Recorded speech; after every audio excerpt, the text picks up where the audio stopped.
Assalamualaikum warahmatullahi wabarakatuh. Alhamdulillahi rabbil alamin alladzi ja'ala al-laila wan nahara khilfatan liman arada ay yadhakkara aw arada syukura. Asyhadu an la ilaha illallah wahdahu la syarikalah al-malikul haqqul mubin wa asyhadu anna muhammadan abduhu wa rasuluhu al-mab'uts rahmatan lil alamin. Allahumma salli wa sallim wa barik ala sayyidina wa habibina wa syafi'ina maulana Muhammad sallallahu alaihi wasallam wa ala alihi wa ashabihi ajma'in. Amma ba'du, fa ya ibadallah, usikum wa nafsi wa iyaya bitaqwallah faqad fazal muttaqun. Hadirin jamaah majlis perkumpulan di surga yang dimuliakan Allah Subhanahu wa taala. Alhamdulillah malam hari ini Allah masih berkenan berikan kesempatan kepada kita untuk dapat melaksanakan satu kewajiban, yaitu mencari ilmunya Allah Subhanahu wa taala. Mudah-mudahan Allah jadikan ilmu ini yang sedikit menjadi ilmu yang bermanfaat, baik insyaallah kehidupan kita di dunia sampai kehidupan kita di akhirat. Salawat dan salam kehormatan dan salam kerinduan kita semoga tetap keharibaan junjungan kita besar Muhammad sallallahu alaihi wasallam beserta para keluarga dan sahabatnya sekalian, mudah-mudahan sampai kepada seluruh umatnya, khususnya agar hidup manfaat,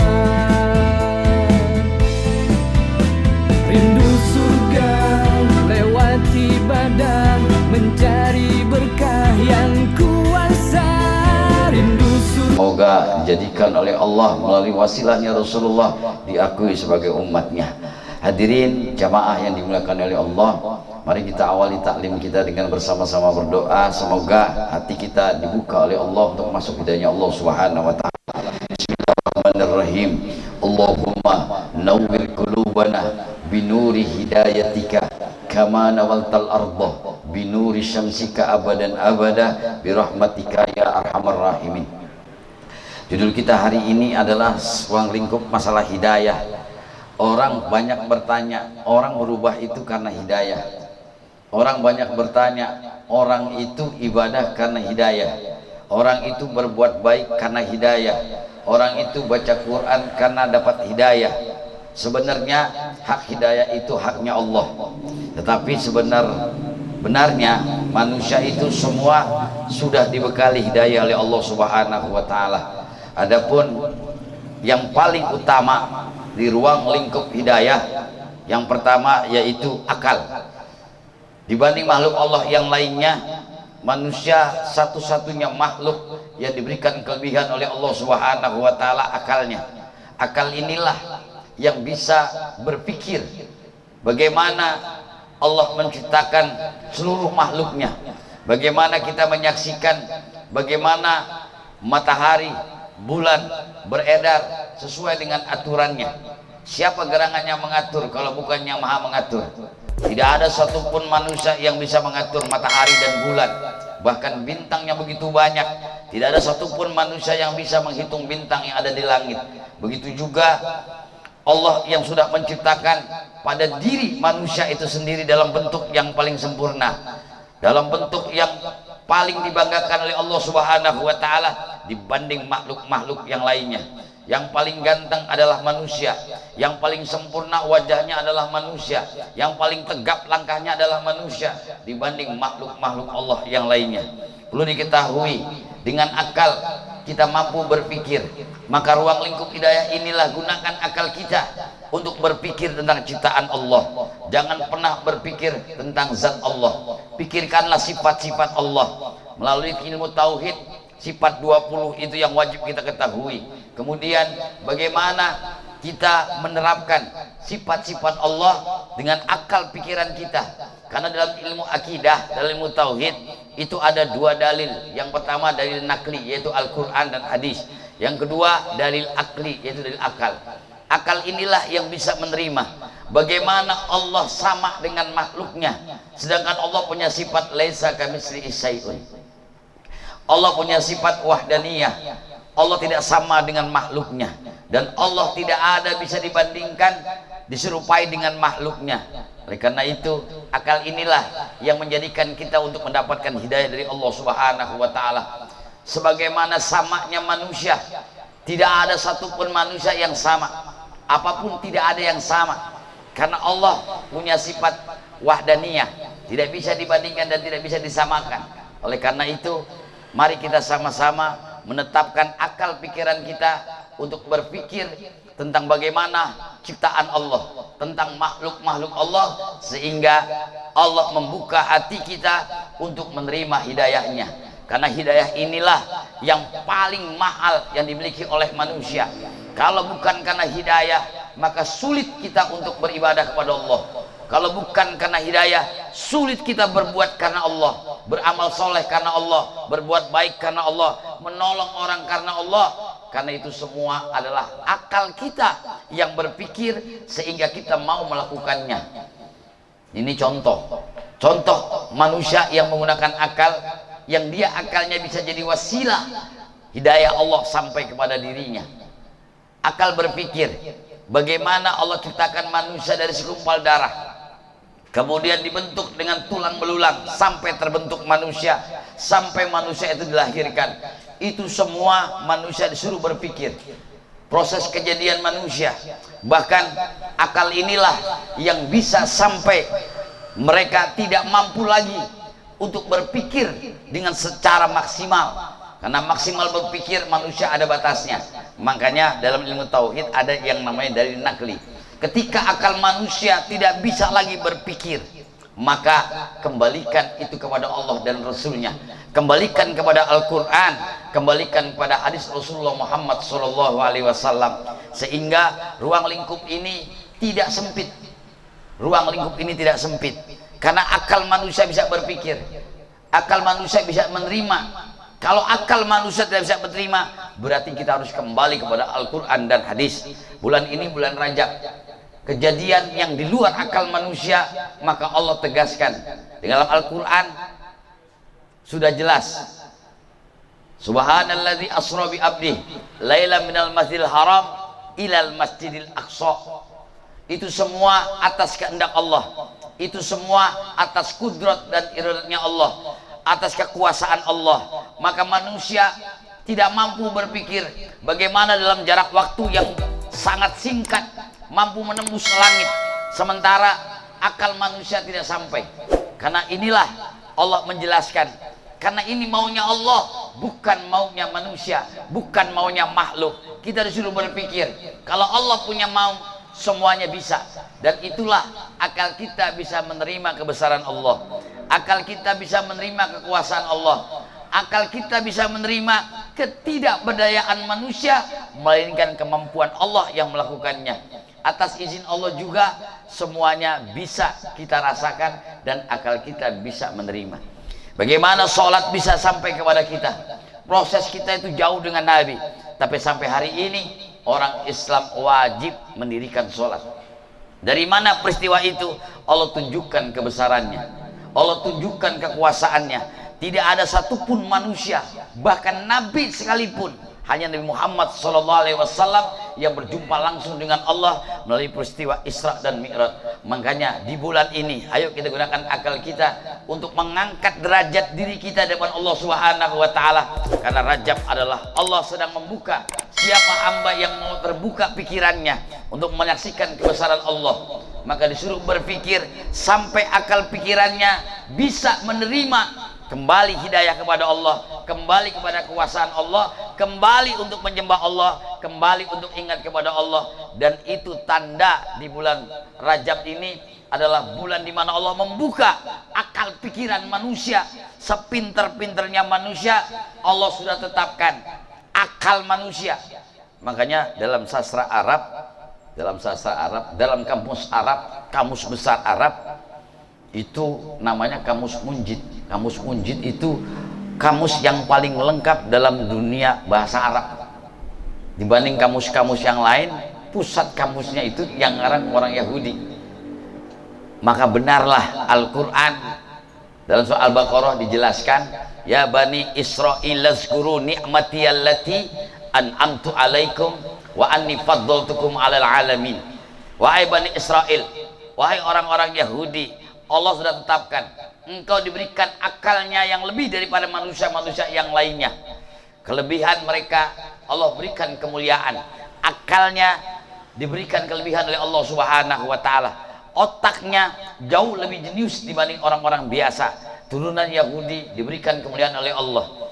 Hanya saja mereka yang memanfaatkan akalnya digunakan, maka orang Islam ini terutama para wali, para kiai, pengarang kitab, para muallim, para penerjemah Al-Quran, para penerjemah kitab, itu ketika nggak dapat jawaban arti makna dalam bahasa Arab, mereka para ulama, para kiai mencari di kamus mujid. Kamus mujid itu kamus yang paling lengkap yang dikarang oleh Yahudi. Yahudi inilah diberi kelebihan, termasuk produk-produk kita semua ini semuanya buatan Yahudi. Tapi bukan berarti kita menyembah Yahudi, tapi inilah bukti Allah memberikan ruang lingkup hidayah biar mereka menggunakan akalnya. Sekitar akal saya sampaikan sampai di sini, karena sehebat-hebatnya orang manusia, Allah sudah kasih hebat orang Yahudi akalnya, dan itu ketetapan Allah yang tidak bisa diganggu-gugat. Sekalipun kita diberikan otak yang cerdas, tetap ukurannya standar di bawah orang Yahudi, dan kita harus akui itu. Tapi kelemahannya, orang Yahudi tidak menyembah Allah, mereka menyembah patung, mereka menyembah api, dan mereka semua banyak yang menyebar tidak menyembah sesuai dengan syariat agama Allah. Makanya Yahudi di sini menjadi tolak ukur ya untuk generasi berikutnya. Kullu mauludin yuladu 'alal fitrah fa abahu wa ummuhu, ya, yang menyebabkan semua anak yang lahir itu fitrah suci, yang menyebabkan mereka menjadi Yahudi atau Nasrani atau Majusi, itu bergantung kedua orang tuanya. Oleh karena itu, buat kita yang masih diberi akal sehat, otaknya masih berpikir, otaknya masih bisa membedakan mana yang baik, mana yang buruk, bahkan masih bisa meneliti sesuatu yang belum bisa kita pecahkan dan mungkin belum kita tanyakan. Dengan cara berpikir inilah insya Allah kita akan bisa menemukan apa yang menjadi harapan jawaban itu. Oleh karena itu, masih muda, gunakanlah akal itu dengan sebaik-baiknya. Berpikirlah bagaimana kita ke depannya, bagaimana nanti kita setelah alam kubur, bagaimana perbekalan kita untuk menghadap Allah, dan disitulah akal menjadi wasilah hidayah Allah masuk ke hati kita. Hidayah Allah masuk ke jiwa kita sehingga menjadi bangkit iman kita, bangkit girohnya kita untuk ibadah kepada Allah. Maka gunakan akal. Daripada ngobrol, ngaji. Daripada ngobrol banyak-banyak waktu ngeliatin HP seharian, lebih baik zikir. Bulan ini amalannya kalau yang mau berpikir, kata Nabi, perbanyaklah sholat sunnah. Nah, sholat sunnah wajib aja kadang belang bentang, Ustaz.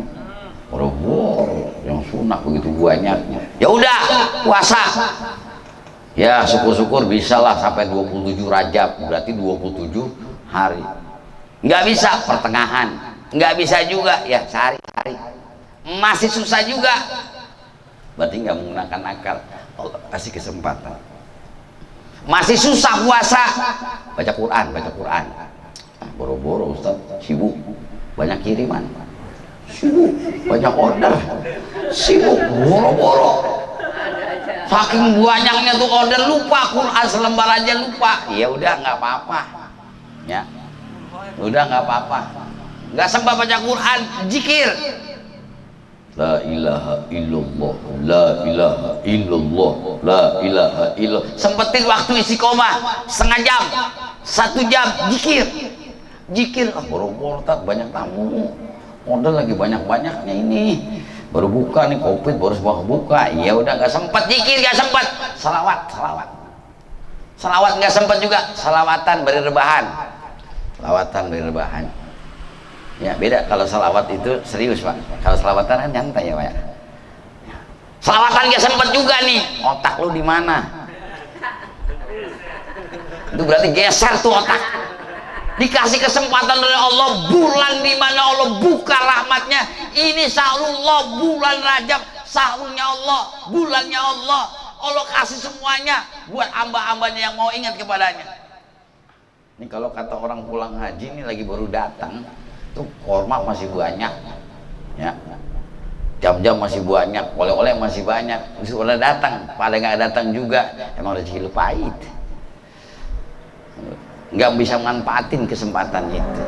Kalau orang yang punya akal, ya nanti juga keburu habis, yang lain juga pada rebutan, butuh juga, itu maksudnya. Kalau sholat nggak bisa, puasa nggak bisa, masa iya sih selawatan nggak bisa? Ini bulan dimana Allah buka semuanya supaya kita terbuka akalnya. Surat Bani Israel yang menceritakan tentang perjalanan Isra Mi'raj Nabi, itu semua dikembalikan kepada manusia untuk berpikir. Bagaimana mungkin? Ternyata begitu teliti bisa dicontohin banyak. Contoh simbol yang kesamaannya banyak. Lalu Jakarta bisa sampai ke Vietnam karena nempel di pesawat. Saya bisa ke sono pun karena bisa naik pesawat. Semua yang nempel, nah ini buat bulan ini, semua yang nempel nih, semua yang nempel pada diri manusia, yang melekat sampai asal sampai membekas di diri manusia, itu nanti ditunjukkan oleh Allah, diangkat oleh Allah. Itu bulan Rajab, bulan pengangkatan. Makanya sekarang banyak mutasi, ganti kepala KUA, ganti kepala, banyak yang ganti. Nah, MHD baru raker, tapi nggak ada yang diganti sih, kayaknya nggak ada. Masih bagus, tapi belum meningkat-ningkat, masih begitu-gitu aja.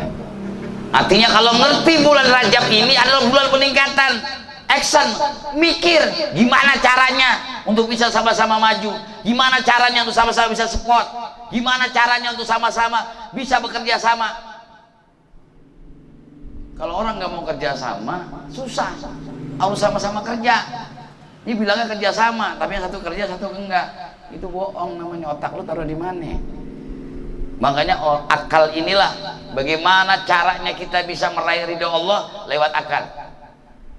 Ini contoh, orang pinter beda sama orang bodoh.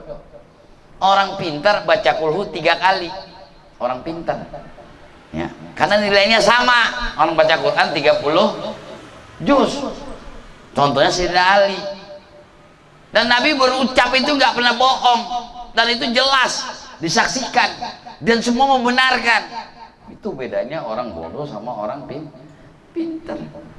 Orang pinter kerja sejam, orang bodoh kerja 8 jam. 8 jam juga nggak ada hasil apa-apa, lu cuma nunggu doang, nunggu perintah. Kalau orang pinter kan nyari order, ya bener nggak? Nyari order, nyari bahan jadi duit, maksudnya namanya orang usaha. Kalau nggak bisa, akalin gimana caranya, marketing, mainin, kan gitu. Akal yang dipakai ini buat motivasi. Kalau orang nggak menggunakan akal, jauh dari hidayah Allah. Makanya Al-Quran 80% ayat terakhir rata-rata suruh berpikir. Akal lu di mana? Apakah nggak berpikir? Apakah nggak sampai akalmu bisa menerima? Itu bagaimana ya? Padahal nih orang buang air kecil tuh nggak gampang, Pak. Kok kita enak-enak aja buang air kecil? Ya, padahal banyak orang buang air kecil sampai sakit, sampai melintir di rumah sakit. Saya baru di rumah sakit masalah, jadi tahu. Kencing aja pakai diantar, dipegangin lagi. Untung sama bininya, gue suruh pegangin logah. Iyalah, sama bininya aja, tat pegangin, enak aja. Saya suruh megangin, gimana ceritanya? Kan lagi sakit tadi. Iya. Artinya apa? Akal inilah yang kita gunakan untuk berpikir, memanfaatkan kesempatan itu. Mumpung ada kesempatan, gunakan akal itu. Mumpung lokasi akal ini masih nggak koslet. Coba udah GJ, udah serba salah. Makanya syarat orang ibadah harus berakal. Kalau mau bebas nggak beribadah, syaratnya hilang akal. Makanya inilah yang dibilang ruang lingkup hidayah. Coba kita pikirin, Allah sudah jelasin, apalah yang zuruna ilal ibili kaifa khuliqat wa ilas sama'i kaifa rufi'at wa ilal ardi kaifa suti'at. Apakah kamu nggak mikir tuh, langit yang nggak bertiang, bumi nggak ada tiangnya aja bisa muter? Sanggup nggak? Bisa nggak? Ngitung bintang di langit bisa nggak? Ngitung jumlah manusia bisa nggak? Makanya data sensus nggak valid. Kenapa? Nggak tepat. Kenapa? Yang didata sama yang baru lahir, banyak yang baru lahir.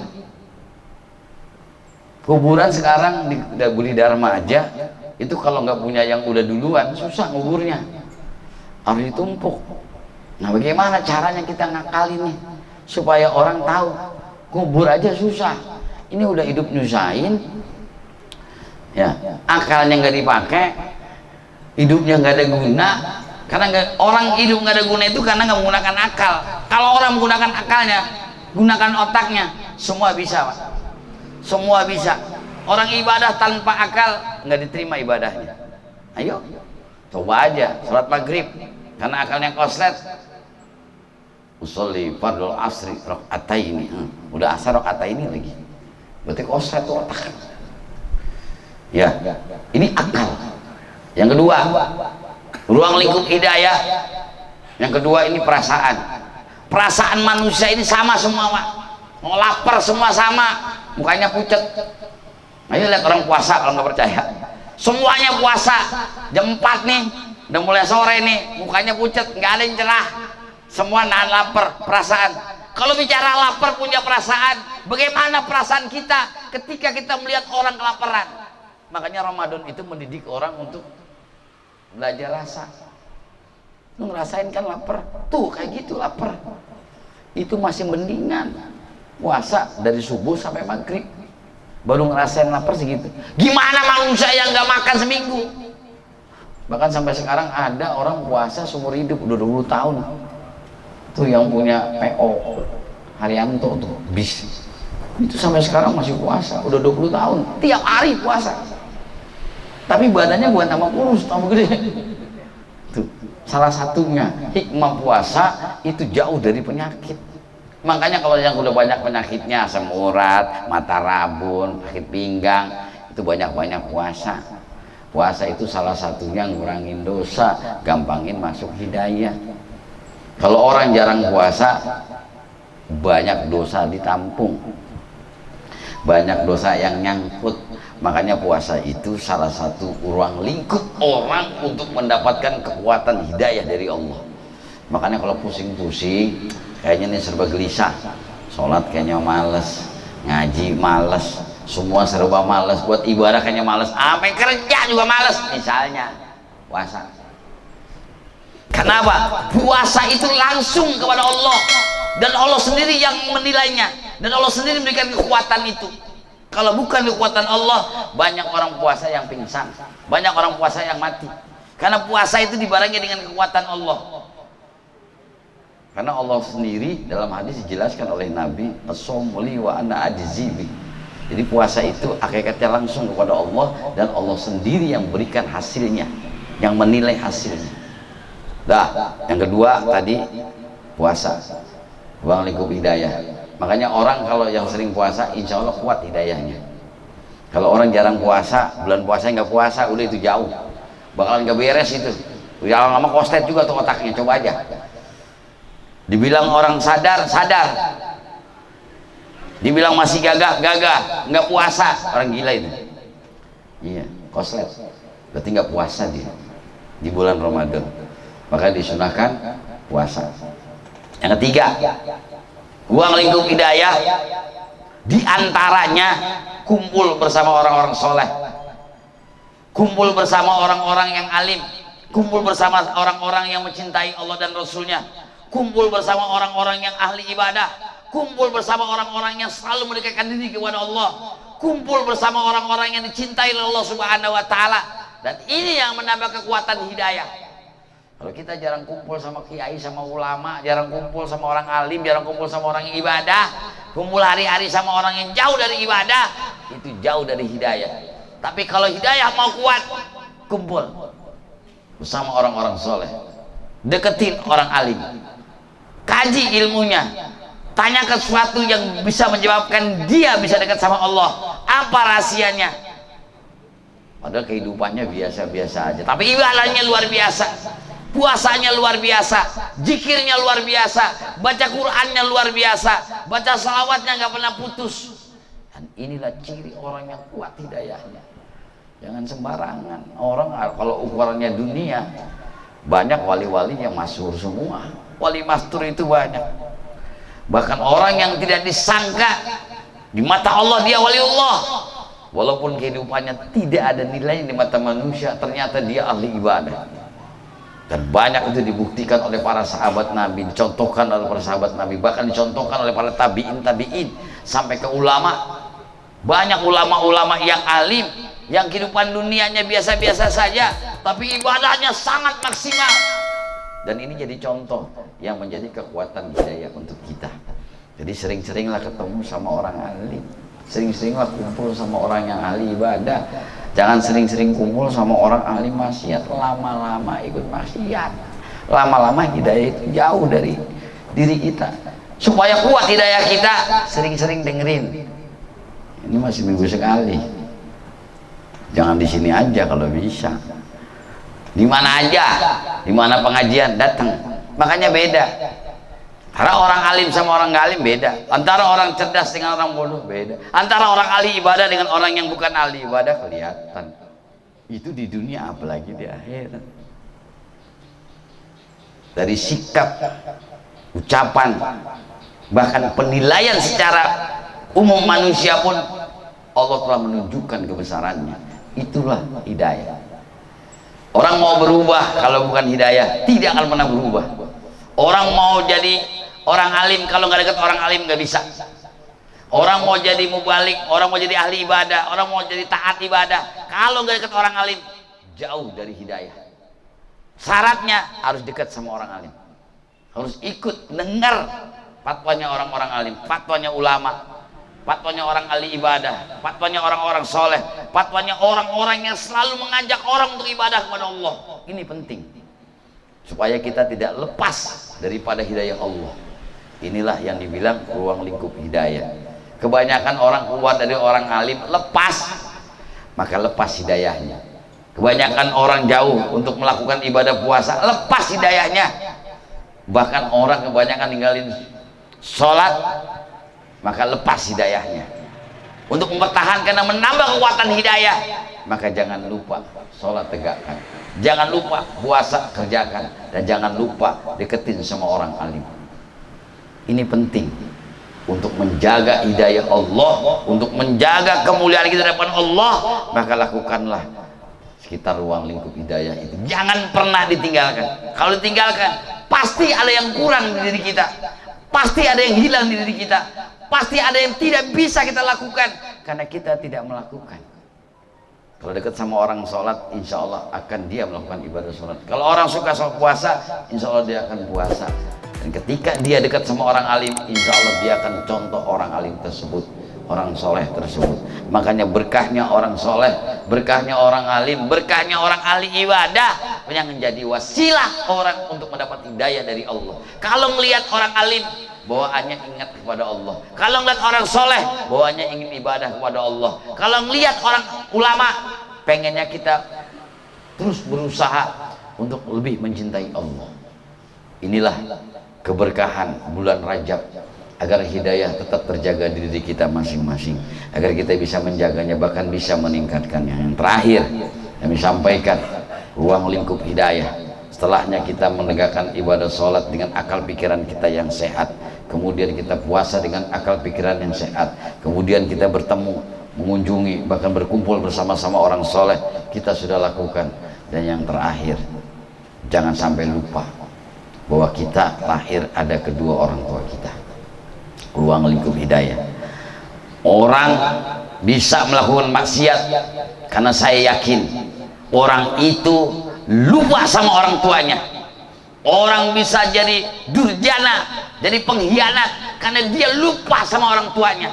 Tapi kalau dia ingat sama orang tuanya, ingat kedua ibu bapaknya, maka insya Allah dia akan melakukan terbaik untuk dirinya, bahkan kemanfaatan untuk orang lain.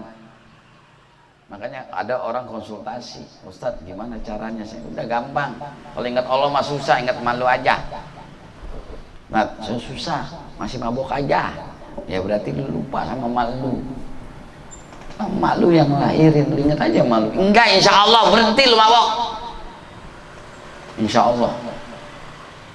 Kalau orang itu masih maksiat, berarti dia lupa sama orang tuanya, lupa terutama sama ibunya. Ibunya yang melahirkan, ibunya yang besarkan, ibunya yang mendidik, dia lupa. apalagi sama kita temennya. Kalau orang mau kuat hidayahnya, orang itu pasti ingat sama orang tuanya, pasti ingat jasa orang tuanya, pasti ingat bagaimana orang tua mendidiknya, bagaimana orang tua membesarkannya. Kalau itu tertanda di kita, dan itulah kekuatan hidayah. Kemana-mana maka dijaga oleh Allah Subhanahu wa Ta'ala dalam maksiat kepadanya. Tapi kalau kita lupa sama orang tua kita, pasti kita akan melanggar apa yang menjadi tempat Allah Subhanahu wa Ta'ala.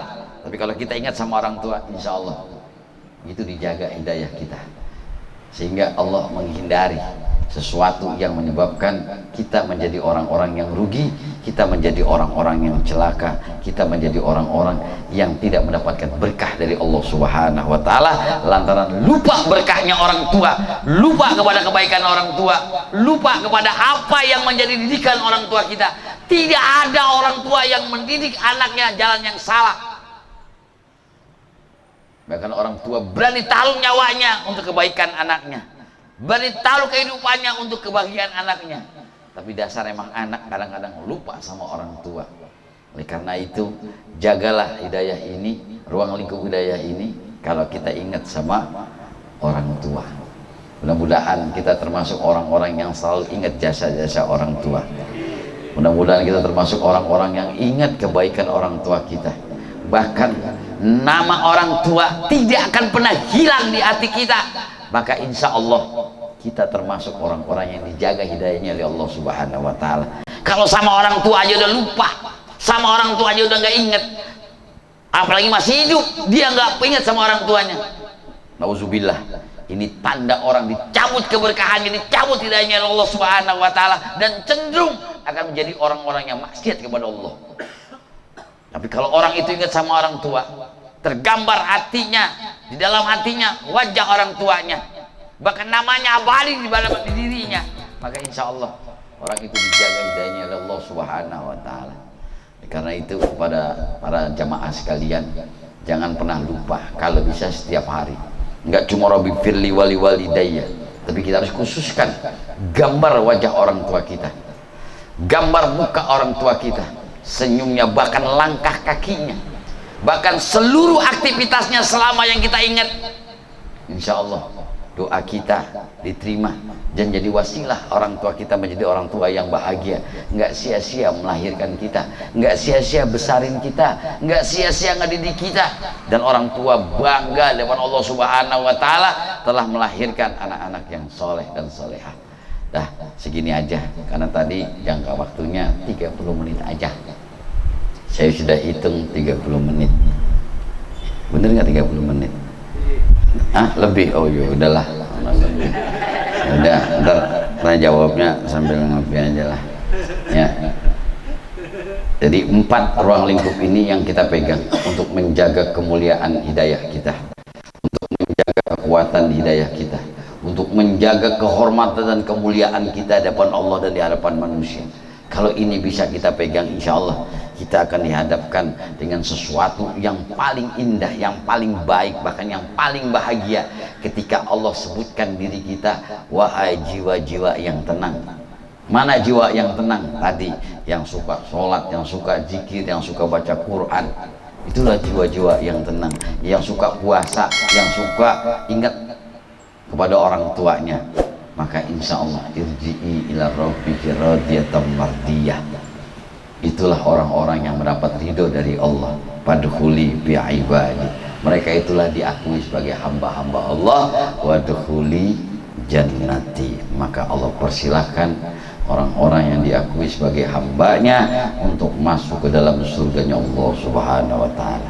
Demikian yang bisa kami sampaikan, mudah-mudahan ada manfaat dan faedahnya, khususnya untuk pribadi dan umumnya bagi para jamaah sekalian.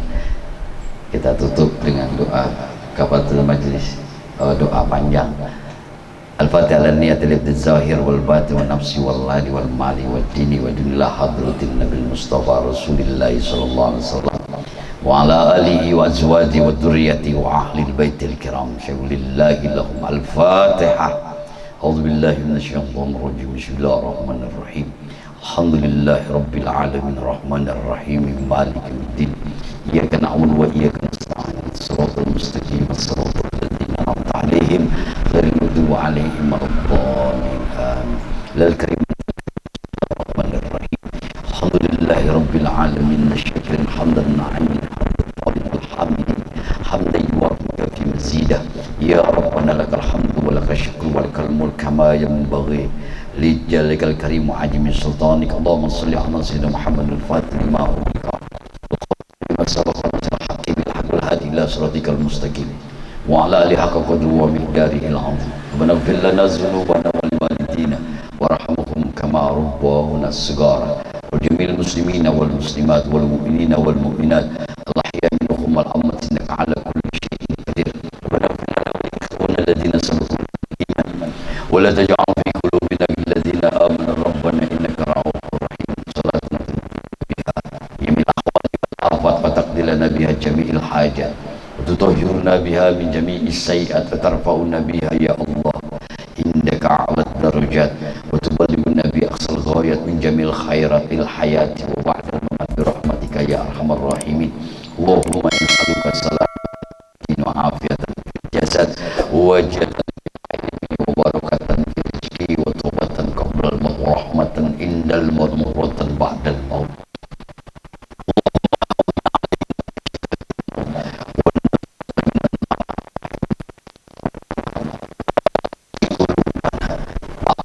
هديت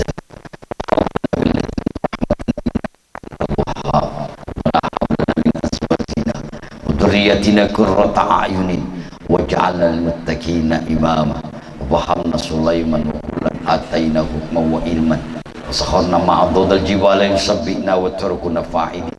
يا حي يا قيوم يا رب موسى وهارون رب إبراهيم رب محمد صلى الله عليه وسلم warzuqna al-fahmah warzuqna al-ilma wal-hikmah wal-aqla birahmatika ya arhamar rahimin. Allahumma inna nas'aluka ilman nafi'an wa amalan mutakabbalan wa rizqan halalan tayyiban mubarakan wasi'an. Allahumma salluka al-huda wa tuqa wal afaf wal ghina wal istiqamah. Allahumma salluka al-afwa wal afiyah wal mu'afata ad-daimah fid dini wad dunya wal akhirah wa hasbunallahu wa ni'mal wakil ni'mal maula wa ni'man nasir.